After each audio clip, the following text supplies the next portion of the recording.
ఆడవాళ్ళు ఎవరూ రాలేదమ్మా. ఓ, కదా ఏమిటి ఒకసారి ఇటు రండి.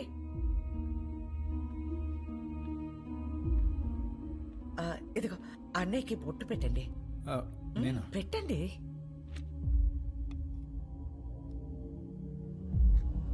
ఏం జరుగుతోంది సార్? ఒప్పుకోదు సార్, పెట్టించుకోండి. 25 సంవత్సరాల నుంచి చూస్తున్నాను, అది విందు. ఇవ్వండి.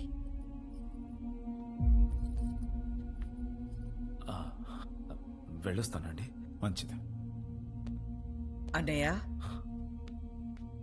బ్రహ్మ సముద్రం నుంచి ఫోన్ వచ్చిందా?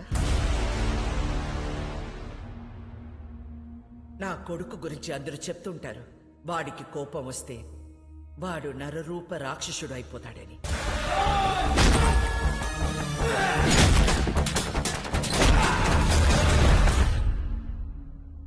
అమ్మని కదా, నాకు మాత్రమే తెలుసు.